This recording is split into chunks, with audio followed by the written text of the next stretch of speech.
buenos días, amada iglesia. ¿Se escucha perfectamente? Ok. La mañana de hoy, continuando con nuestro culto, vamos a entrar en esta parte de estudio doctrinal conocido como escuela dominical. Pero antes de dar comienzo, les pido por favor me acompañen a orar. Coloquémonos en manos del Señor y que Él sea quien nos dé la sabiduría y la inteligencia para entender su palabra. Acompáñenme, por favor.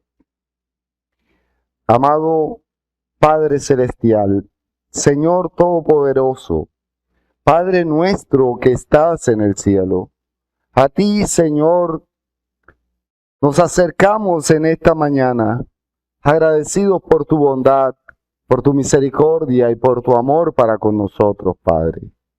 Hoy nos acercamos, Señor, como miserables pecadores que somos, implorando tu perdón, pidiéndote, Padre amado, que nos perdones y que seas tú librándonos de todo mal y guardándonos para no seguir cayendo ante la tentación. Padre, en esta mañana, hoy en tu día, nos congregamos como iglesia a alabarte y a glorificarte a través de tu palabra, Señor. Ayúdanos, danos la sabiduría, danos la inteligencia para lograr exponer tu palabra correctamente y aún más, que podamos aplicarla en nuestras vidas de la manera correcta. Que seas tú, Señor, hablando a nuestros corazones y llevándonos a entenderte a ti, a conocerte a ti y a vivir para tu gloria, Señor. Que podamos ser obedientes a tus mandatos y que tú nos lleves de la mano, que tu reino esté sobre nosotros y que podamos, Señor, serte fieles, aún en medio de nuestra infidelidad. Guíanos, Señor. Te imploramos que hables a nuestras vidas y que tu palabra cumpla el propósito por el cual tú la envías.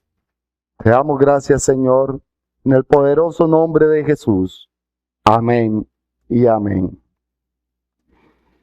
Como les decía, mis hermanos, vamos a continuar con la escuela dominical. Estamos viendo la serie de teología sistemática. Hasta ahora hemos ido avanzando, ya nos encontramos en los pactos de Dios. Estamos estudiando lo que se conoce como teología pactual o teología federal. Y el pacto que vamos a estar exponiendo en esta mañana es el pacto sinaítico, también conocido como el pacto mosaico.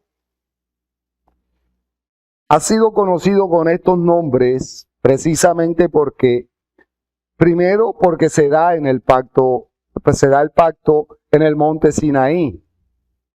Por eso el nombre de sinaítico. Y se conoce como pacto mosaico porque es dado a Moisés. Por eso se conoce con estos dos nombres en toda la teología y en toda la historia. Esto con el ánimo de poder ver un pacto más, pero debemos tener presente qué tipo de pacto es, debemos tener presente cómo son o por qué se reconoce como un pacto. Debemos también mirar que un pacto es ese acuerdo, ese contrato que se da entre dos partes. Y lo primero que miraremos o tendremos presente es recordando cómo hemos clasificado los pactos o cómo se han clasificado los pactos en la historia. Trataremos de enfocarnos en nuestro segundo punto de si este pacto es un pacto de obra o un pacto de gracia. Recordemos que los pactos de obra son aquellos en donde se establece una ley o un mandato que debe ser cumplido. Mientras que el pacto de gracia es aquel donde se recibe algo sin haber hecho absolutamente nada. Y basándonos en esto, trataremos de mirar qué tipo de pacto o cuál es la forma de este pacto. Esto por decirlo así de manera sencilla y que sea entendido por todos. La idea es que podamos todos comprender el propósito de los pactos y en especial el propósito de este pacto. Que no sea una clase de teología más, sino que realmente nos lleve a una aplicación correcta en nuestras vidas. Por eso que este pacto lo miraremos en base a todos los pactos anteriores y en relación en cómo Dios establece su reino en la tierra y cómo a través de este pacto da las leyes que se deben cumplir en ese reino que Él está estableciendo en esta tierra o que ha establecido en esta tierra. Porque en este pacto veremos cómo a continuación del pacto de Abraham, en donde el Señor le promete que su descendencia recibirá una tierra, el Señor le promete que vendrá de su descendencia un rey. Ahora, también vemos cómo le está diciendo, estas son las leyes y estas son las normas que deben seguir ante su rey. Y este pacto lo miraremos en 3 encabezados. Lo he dividido de igual manera que lo divide Samuel Renihan en su libro Reinos y Pacto, el cual he tomado como base para esta exposición. Y la idea es mostrar cuál es la fuente o cuál es el origen del pacto. También trataremos de mostrar la forma del pacto, que era lo que les decía, si es de obra o si es de gracia. Y por último, la función del pacto. El por qué y para qué se da el pacto y cuál es el propósito. Tratando de que podamos ver el cumplimiento de la promesa que Dios da, esa promesa que le hizo a Abraham de una tierra, y al mismo tiempo que veamos a Cristo en medio de este pacto. Que entendamos cómo todos los pactos son revelaciones secuenciales de Cristo. Para lo cual quiero iniciar con el primer punto que yo le he colocado el mismo título que le coloca Samuel Renihan, y es la fuente del pacto sinaítico. Y es que para entender el pacto sinaítico tenemos que examinar su fuente. Es decir, de dónde viene este pacto y a qué conecta. Y lo quiero demostrar precisamente, o lo que quiero demostrar precisamente, es cómo este pacto viene conectado directamente con el pacto de Abraham. Y por lo tanto, es un pacto en donde después de Dios instaurar su reino, ahora está instaurando el gobierno de ese reino. Es lo que nosotros debemos tener claro. El Señor está instaurando el gobierno del pueblo de Israel. Está diciendo cómo se va a gobernar una vez lleguen a la tierra que Él ha prometido a Abraham. Y una fuente, haciendo claridad del título, una fuente es precisamente donde nace o donde viene o donde inicia, donde empieza. Cuando hablamos de un río, tiene una fuente que es donde empieza el río a nacer. Este pacto de igual manera tiene una fuente y es el pacto abrámico. Este pacto fluye del pacto que hizo Dios con Abraham. No es un pacto como lo veíamos o como lo conocíamos en el dispensacionalismo, un pacto en donde Dios se equivocó al momento de hacer el pacto con Abraham y tuvo que hacer un pacto diferente, un pacto nuevo, e incluso, como lo ven nuestros hermanos presbiterianos, quienes dividen el pacto de Abraham con el pacto que hizo Dios con Moisés. Sin embargo, en nuestra teología pactual bautista, vemos una relación tan directa que algunos teólogos dicen que no hay una diferencia de pacto, que es el mismo pacto y que solamente es una ampliación del pacto. Por eso, al tener presente todo lo que habló Dios con Abraham, todas las promesas que le hizo, como desde un comienzo el Señor le promete a Abraham que su descendencia duraría 400 años siendo oprimida, siendo esclavos. Y es lo que vemos que ocurre con el pueblo de Israel. Vemos que Dios le promete a Abraham una tierra que es la tierra de Canaán y que es la tierra que recibe el pueblo de Israel. Entonces podemos darnos cuenta cómo va entrelazado un pacto con el otro.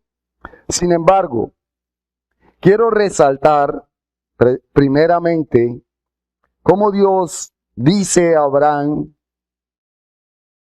de los 400 años de opresión, y es lo que encontramos. Acompáñenme por favor a Génesis capítulo 15, versículos del 13 al 16. Génesis capítulo 15, versículos del 13 al 16. Les pido por favor, cuando lo encuentre, se coloca en pie y leemos lo que el Señor dice en Génesis capítulo 15, versículos del 13 al 16, donde dice: Entonces Jehová dijo a Abraham: Ten por cierto que tu descendencia morará en tierra ajena, y será esclava allí, y será oprimida 400 años. Mas también a la nación a la cual servirán juzgaré yo, y después de esto saldrán con gran riqueza, y tú vendrás a tus padres en paz, y serás sepultado en buena vejez. Y en la cuarta generación volverán acá, porque aún no ha llegado a su colmo la maldad del amorreo hasta aquí. Pueden sentarse, mis hermanos.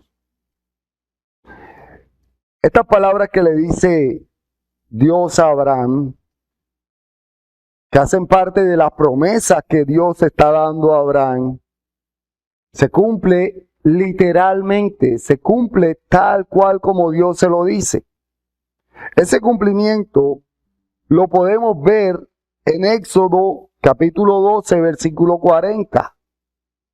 Busquemos por favor, libro de Éxodo capítulo 12, versículo 40. Éxodo capítulo 12, versículo 40, donde el Señor nos dice: El tiempo que los hijos de Israel habitaron en Egipto fue 430 años. Aquí vemos el cumplimiento de eso que el Señor le había dicho a Abraham de los 400 años, en donde su descendencia iba a ser esclava, donde su descendencia iba a ser oprimida, que fue lo que, o es lo que nos narra la historia bíblica de cómo vivió el pueblo de Israel en Egipto.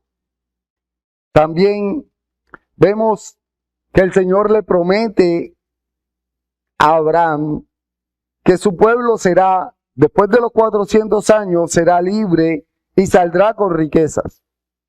Eso lo vemos, que nos dice la Escritura, que cuando el pueblo de Israel sale de Egipto, todo el mundo le daba oro, le daba ganado. No salió siendo pobre, salió siendo rico. También vemos en el libro de Éxodo cómo fue juzgado el pueblo de Egipto por haber oprimido al pueblo de Israel. Y podemos ver todo el cumplimiento de las promesas que Dios había hecho a Abraham. Aquí podemos darnos cuenta que la fuente verdadera del pacto entre Dios y Moisés es el pacto abrahámico. Podemos darnos cuenta cómo todos estos sucesos que nos narra la Escritura en el libro de Éxodo, de cómo fue el desarrollo del pueblo de Israel para llegar a la tierra prometida, es precisamente lo que Dios había dicho a Abraham. Pero debemos también tener en cuenta qué tipo de pacto es el que Dios está haciendo con Moisés. Porque no estoy diciendo con lo anterior que no hay un pacto. No estoy diciendo, no, es que aquí solo viene la continuación del pacto abrámico. No, eso no es lo que quiero mostrar. Lo que quiero mostrar es de dónde inicia. Pero debemos tener presente que hay un pacto entre Dios y Moisés. ¿Qué forma tiene este pacto? ¿Es un pacto de gracia o es un pacto de obra? Y es nuestro segundo punto, que le he puesto por título la forma del pacto sinaítico. Y cuando hablamos de la forma, lo que quiero enfatizar a lo que hacemos referencia es que el pacto, o hay dos tipos de pacto, sea de obra o sea de gracia, y que basándonos en que en este pacto, igual que en todo lo que hemos visto de los pactos de obra, hay una cantidad de leyes por cumplir. Recordemos, cuando Dios hace el pacto en el Edén, le da una ley que Adán debe cumplir. Cuando Dios hace el pacto con todos los pactos de obra, incluyendo el de Abraham, hay leyes que hay que cumplir. Casi siempre hay algo que hacer para poder recibir la promesa. Y es lo que podemos ver claramente en el pacto que hace Dios con Moisés. Sin embargo, muchos se quedan en los 10 mandamientos, cuando en realidad los 10 mandamientos hacen parte de todas las leyes que Dios da para que el pueblo cumpla y pueda recibir la tierra prometida o pueda vivir de acuerdo al gobierno de Dios. Recordemos que hay leyes sacerdotales. Recordemos que el Señor ha dado leyes al pueblo, a la realeza e incluso a los mismos sacerdotes. Sin embargo, quiero iniciar ahora sí ya el desarrollo del pacto, para lo cual les pido que me acompañen a Éxodo capítulo 19, versículos del 1 al 8.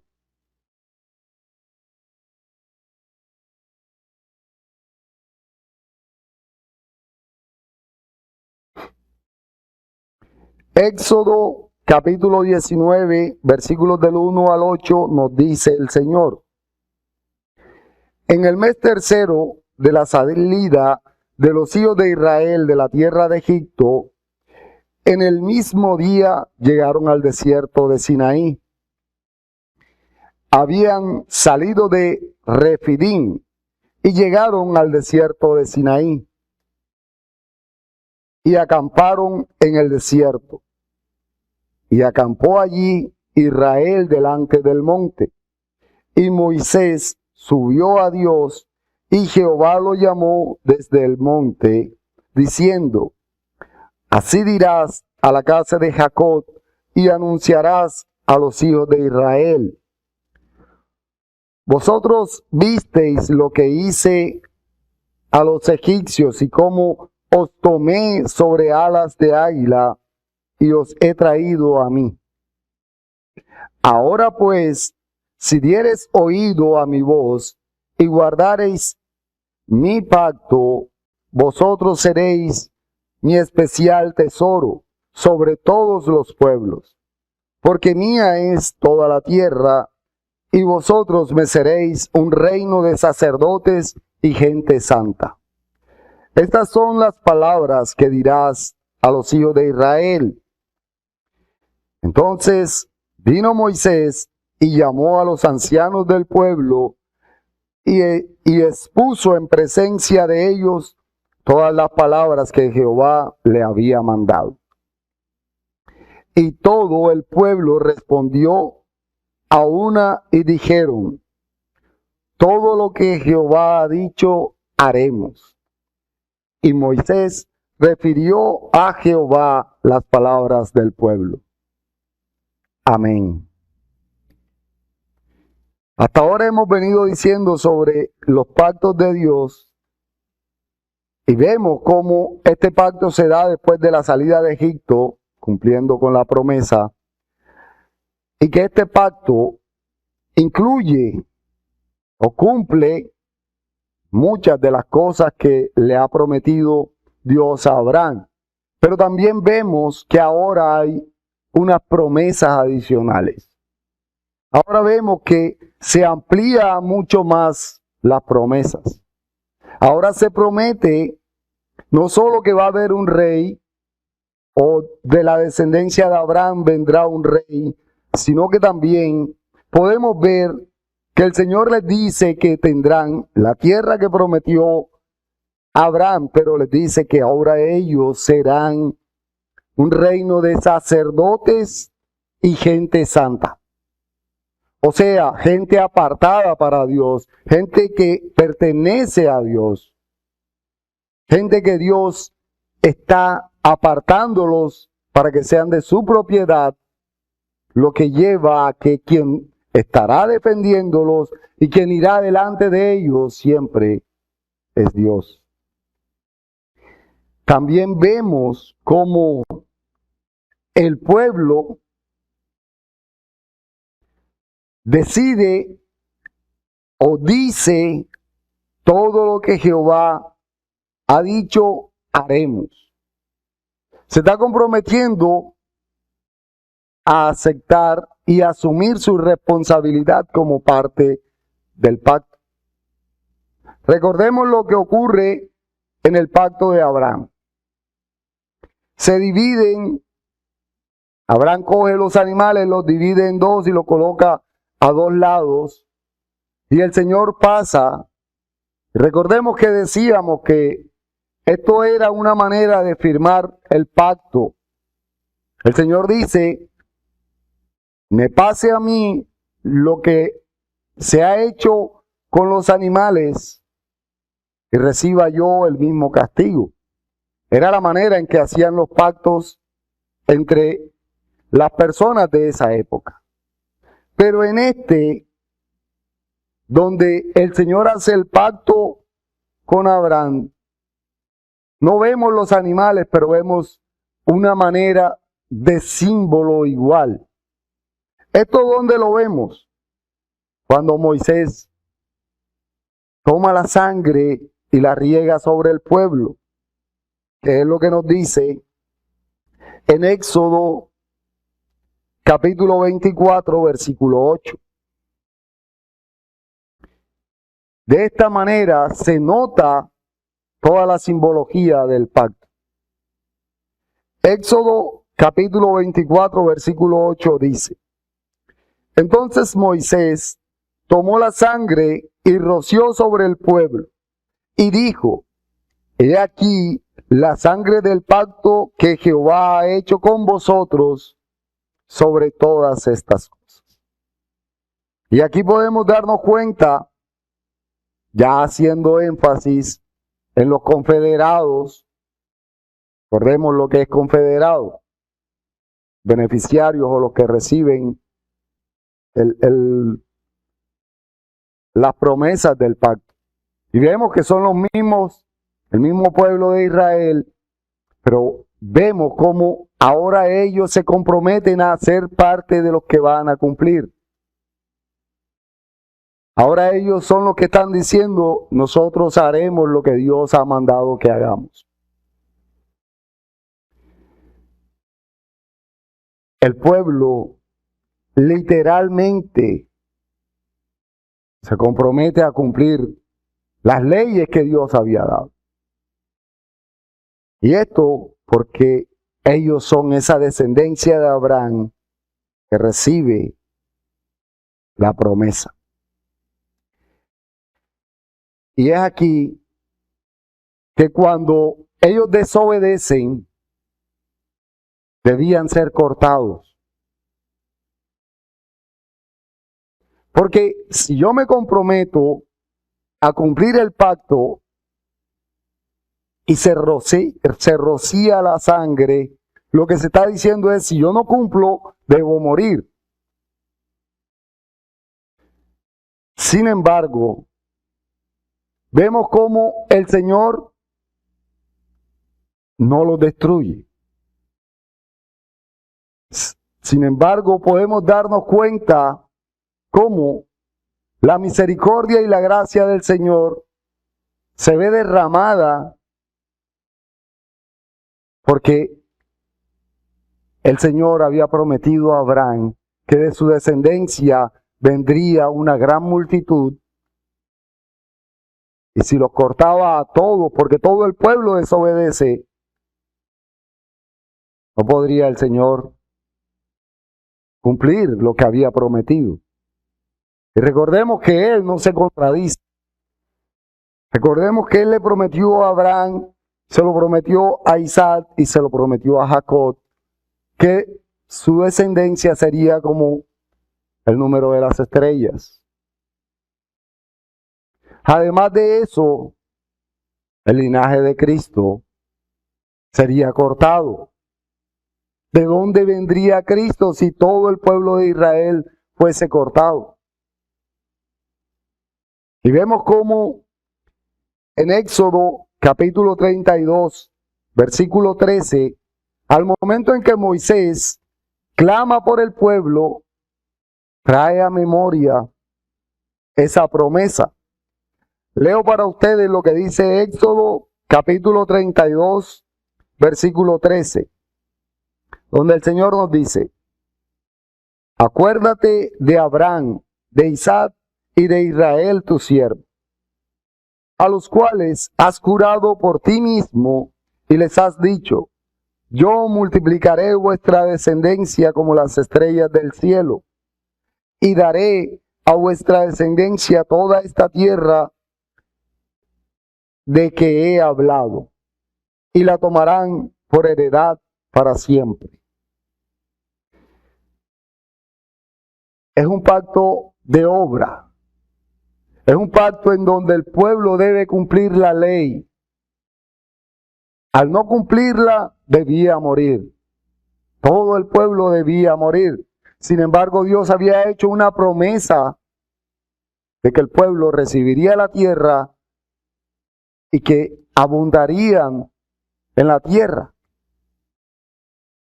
No podría haber aquí una contradicción. Dios, si destruía a todo el pueblo, se cortaría la descendencia de Abraham. Y el Señor tiene misericordia. No es que sea un pacto de gracia y que ellos reciben de gratis. Porque aún el mandato es para cuando estén dentro de la tierra. Después del cumplimiento de la promesa que acabo de leer. Aún después de recibir la tierra, ellos deben cumplir las leyes. Y vemos cómo estas leyes que son dadas a todos son violadas por los hijos de Aarón al ofrecer fuego extraño y automáticamente el Señor los quemó. Cumplió con lo que había dicho y recibió el pueblo lo que había dicho al momento en que dijeron todo lo que Jehová ha ordenado, eso haremos. Al ellos incumplir el pacto, mueren automáticamente de la mano de Dios. Esto porque ellos se habían comprometido y porque el Señor cumple y exige el cumplimiento de las leyes que había dado. Y ahora, por último, en nuestro tercer punto, quiero hablar de la función del pacto sinaítico.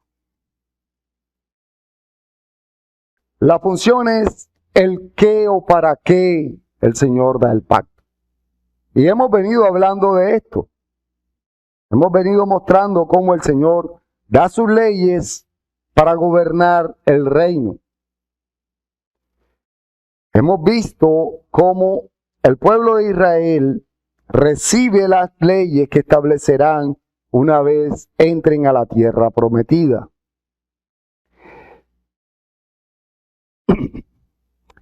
Ya que por medio de este pacto se establece un gobierno teocéntrico, un gobierno basado en la voluntad de Dios, debemos tener presente el tipo de gobierno para poder entender la desobediencia del pueblo y para poder ver cómo a su vez Dios gobierna la realeza, el sacerdocio, la profecía, gobierna la desobediencia, gobierna incluso el disfrute de la bendición que iban a recibir. Dios les da leyes para todo lo que van a hacer una vez estén en la tierra que Él había prometido.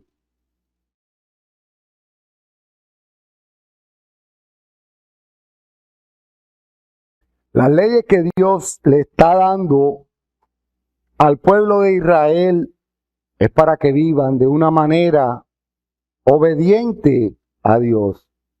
Es para que vivan siempre para la gloria de Dios. Es para que su manera de vivir refleje el Dios en el que creen.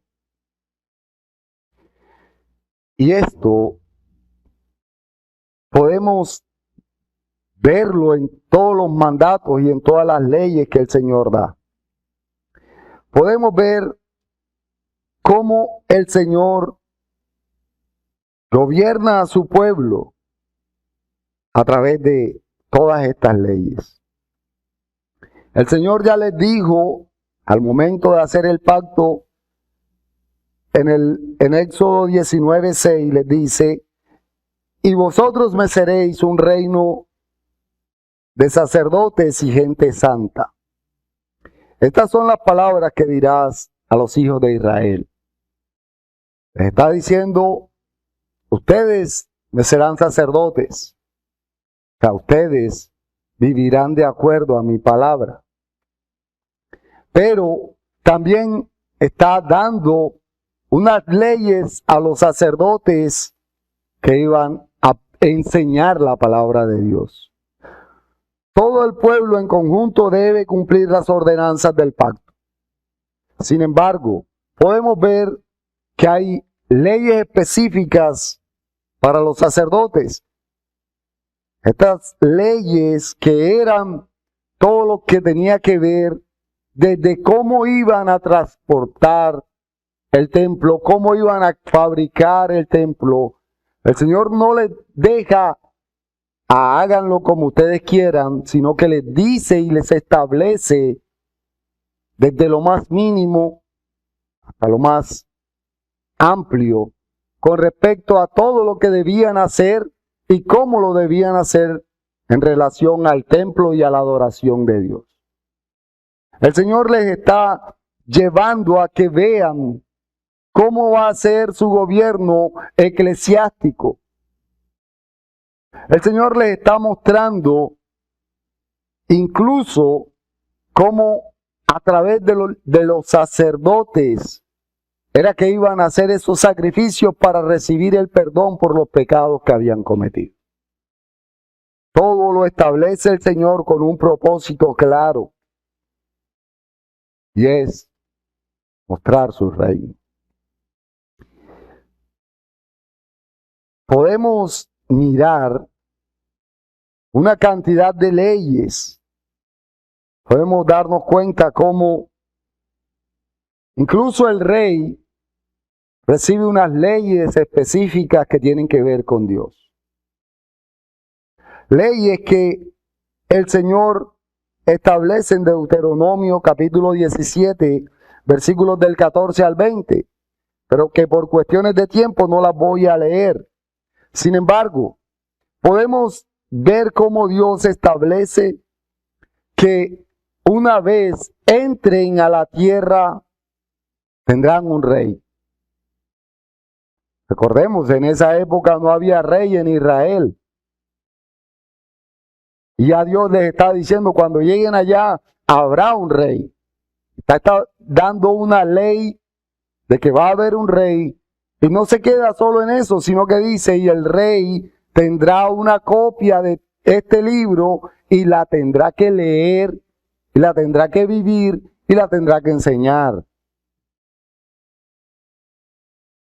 El reinado o ese rey debe estar sometido a la autoridad de Dios, es lo que el Señor está estableciendo para este reino.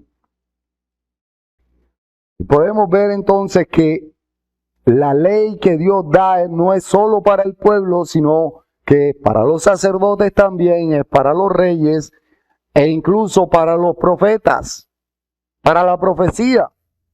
El Señor dice, dentro de ustedes yo escogeré profeta que hablará en mi nombre. No dice, cualquiera se levantará y dirá, así dice el Señor. Está estableciendo reglas, leyes que el pueblo debe cumplir cuando estén viviendo en la tierra que Dios ha prometido.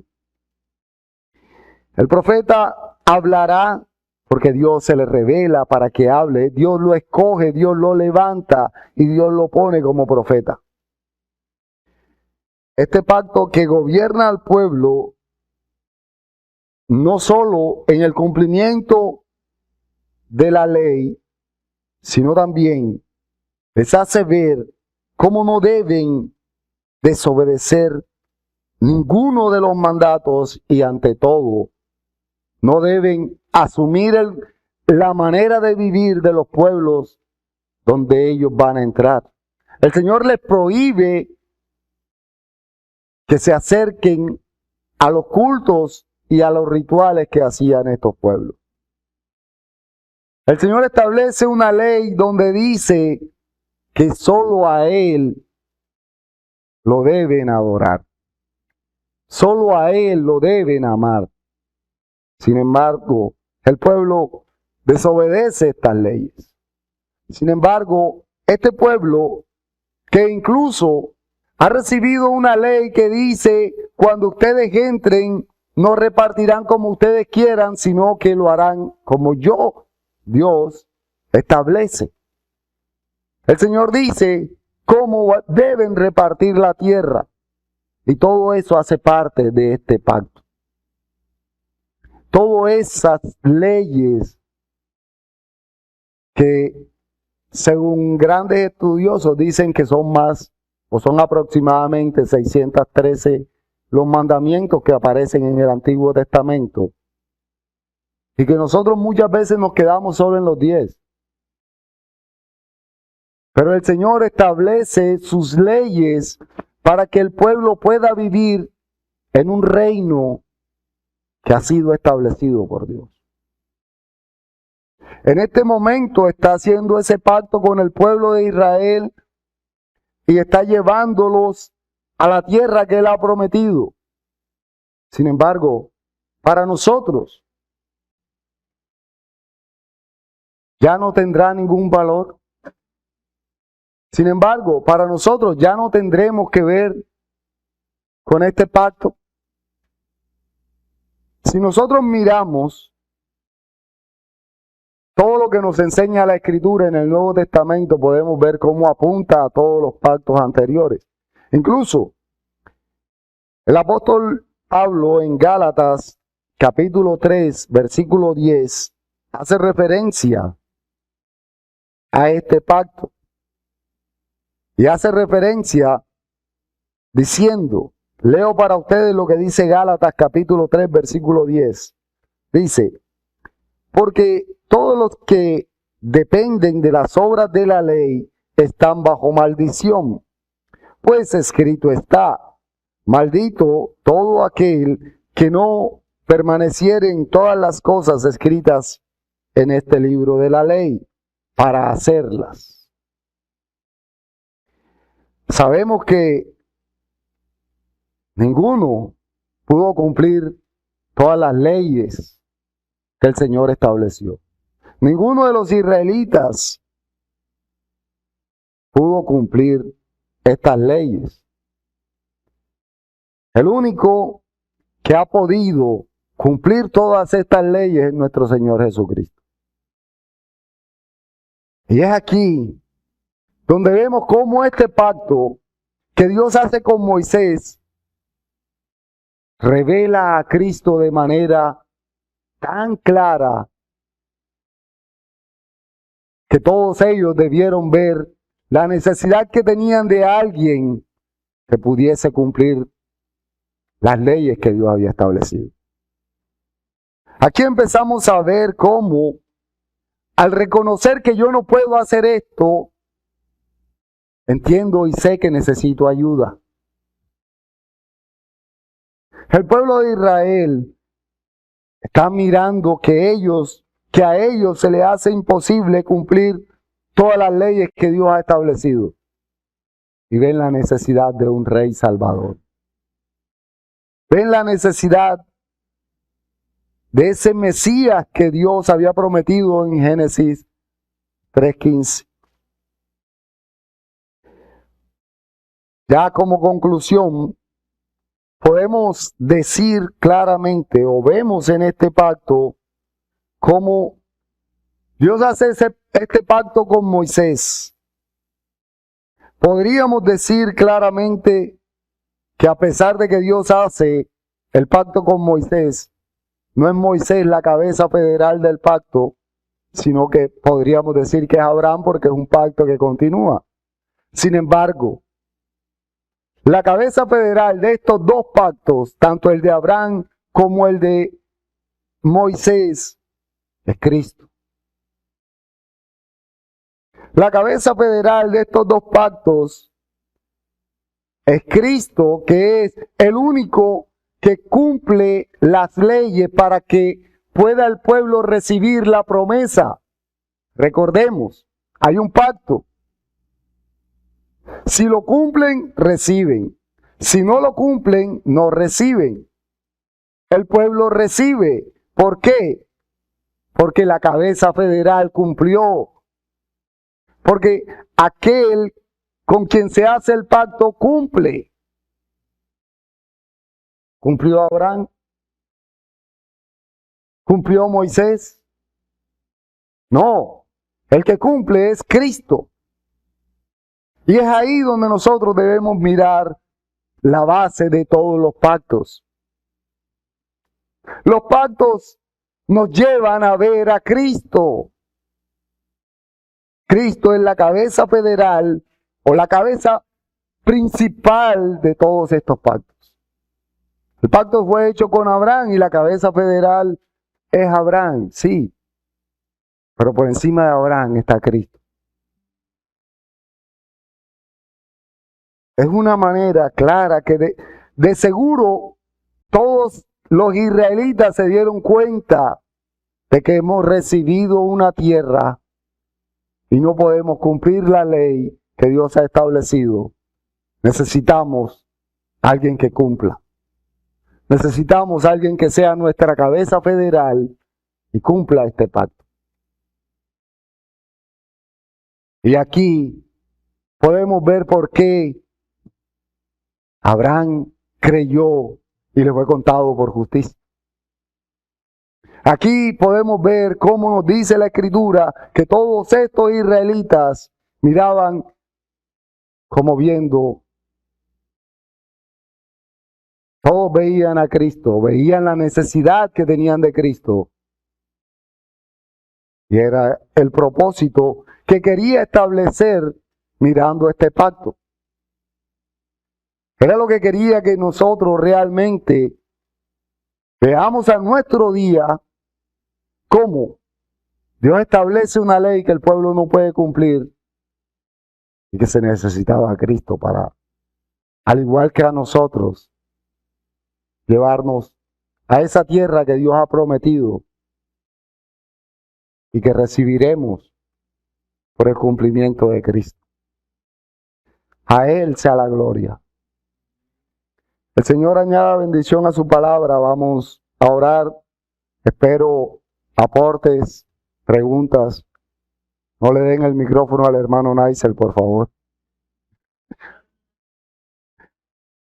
Vamos a orar.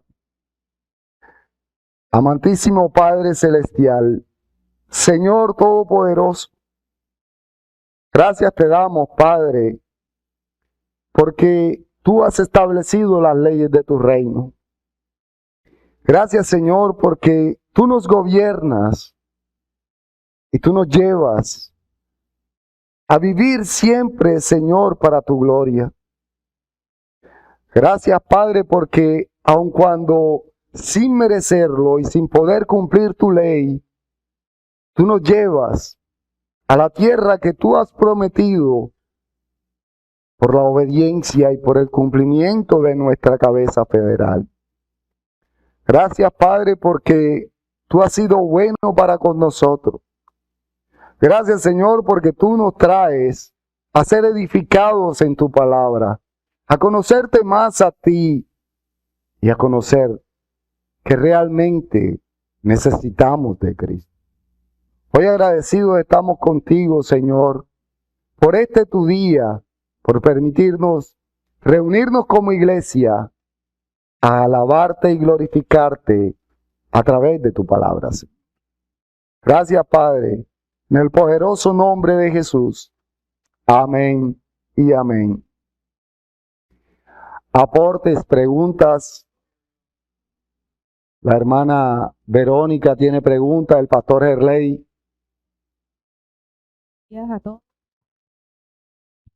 Buenos días a todos, iglesia. Buenos días. Bueno, hermano Pedro, lo que usted estaba hablando sobre las promesas que se le hace a Abraham. Mire lo importante.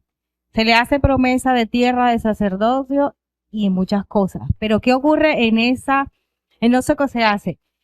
Dios le promete prole a Abraham, una descendencia. Claro. Si usted se puede mirar, Moisés es la figura de Cristo porque también depende de Abraham y liberta al pueblo de la esclavitud, y esa esclavitud vendría siendo la esclavitud física y le da unas leyes. Él es una representación de Cristo, pero cuando viene Cristo, exactamente una tipología, él liberta al pueblo de la esclavitud físicamente, mostrando a Cristo. Pero cuando Cristo viene, hace lo contrario, porque Él hace el rociamiento con sangre ajena, Cristo la hace con su propia sangre y redime al pueblo de la esclavitud, pero ya no sería de la esclavitud física, sino de la esclavitud espiritual. Entonces sería cumplimiento doble, porque ambos vienen de la misma descendencia de Abraham. Cristo es la promesa. Es la promesa que Dios hace a Abraham. Claro, y entonces es cuando usted dice que se cumplen. Ya no serían los dos pactos, el de Abraham y el de Moisés, sino los tres, hasta con el de Adán, porque Cristo reversa lo que hizo en el jardín del Edén la serpiente. Amén, así es. El pastor Herley tiene acá aporte o pregunta, no sé. Después que no sea una pregunta pringamosera, estilo hermano Naisel. Amados hermanos, un abrazo a todos. Amén. Bueno, mi hermano, no va a ser una pregunta pringamosera, va a ser un aporte. Gracias por la exposición, Pastor Pedro. Recordar un poco de que en el pacto abrámico, como lo estudiamos en la clase pasada, que expuso muy bien nuestro hermano Vincent, se desprenden unas promesas, pero que llevan consigo un dualismo. ¿Cuál es el dualismo? Hay una promesa de una posteridad física, pero una posteridad espiritual. Y una promesa de una circuncisión externa, pero apuntaba tipológicamente a una promesa, a una del corazón. Hay una promesa de una tierra.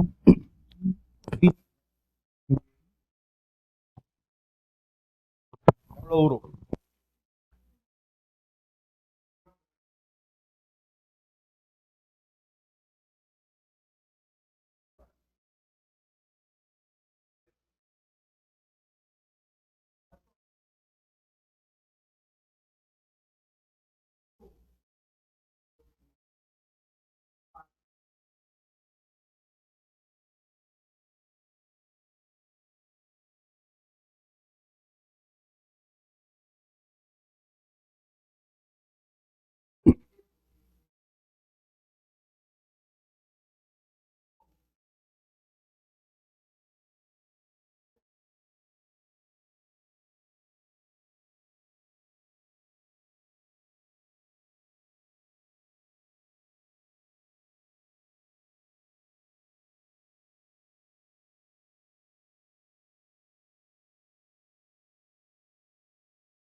¿Aló?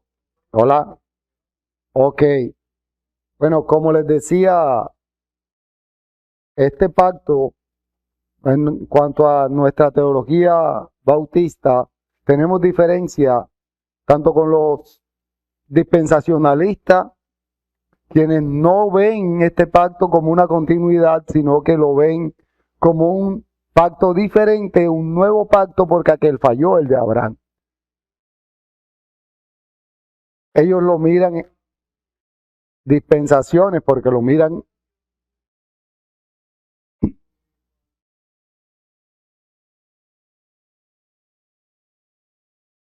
Exacto, Dios fracasa porque no le alcanzó el tiempo para lograr el objetivo de establecer su reino celestial.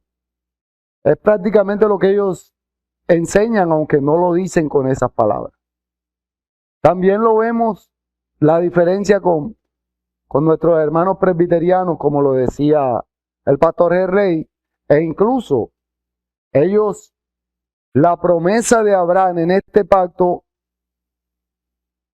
mosaico, los lleva a ver cómo los niños son incluidos dentro del reino de Dios, dentro de la teología.